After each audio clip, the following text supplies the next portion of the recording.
Happy birthday, communism. This year marks 100 years since communism began. Street by street and building by building, the Bolsheviks took over. The first revolution was in Russia.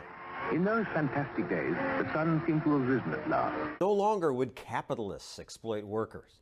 Now the people would prosper together under Lenin. Some people resisted, so Lenin ordered them killed. You need to hang without fail, he said, so the public sees the death of the rich, the bloodsuckers. Stalin continued the killing.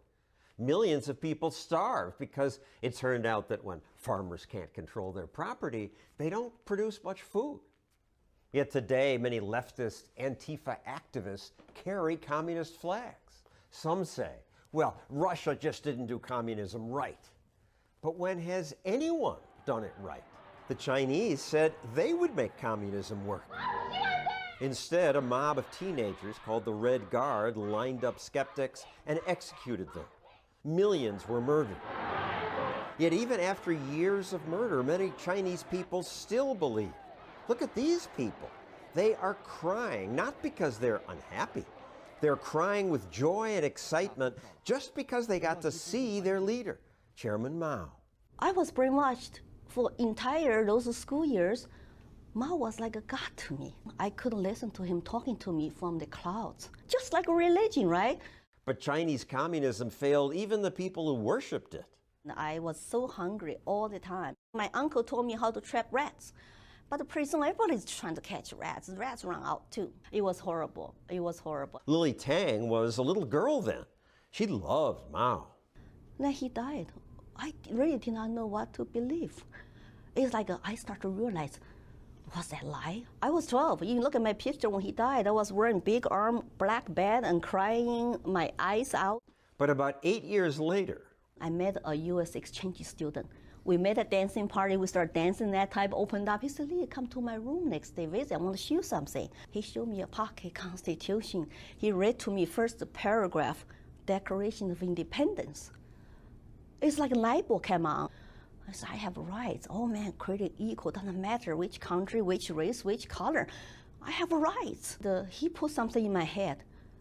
I come to America. My family all were crying when I left. I did not know anybody in the U.S., no friends in Austin, Texas, just sponsor. Lily came to America with nothing. But here she thrived. And last year, my name is Lily Tom Williams. She ran for U.S. Senate as a libertarian. She polled high enough to make the debates.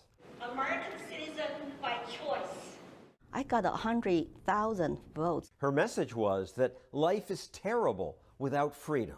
I lived under single-payer system, socialist medicine for 24 years. It was total nightmare. After all my sufferings in China, my awakening process, this is what I was born to do. Before she became a libertarian, she became a Republican. But then, in 2008, when they bailed out the banks, when Bush came out to say capitalism failed. I've abandoned free market principles to save the free market system. It just shocked me. They used taxpayers' money to bail the banks. And I thought the Republicans supposed to be for limited government. They expanded Medicaid, no child left behind, and civilians, all that stuff. I got so mad. I registered libertarian in 2008, so I become like an activist. When Colorado debated gun control, she posted this picture on Facebook with the caption, "I once was a slave. I will never be one again." I was holding my AR-15 to send a strong message. You remember what happened in Tiananmen Square 1989? She told Colorado's legislature the history of China might have been different had the Chinese had a right to bear arms. What if we had guns? What if we had unlimited shots? History might be different. Now she speaks at colleges. She says many young people haven't learned the lessons of communism. Total brainwashed, don't know the truth, trust authority, and trust the government. So I hope more students listen to Lily Tang Williams. Big, powerful government, it's very scary. It will keep growing like cancer, will never stop. If you empower government, not the individuals, we're gonna lose this free country.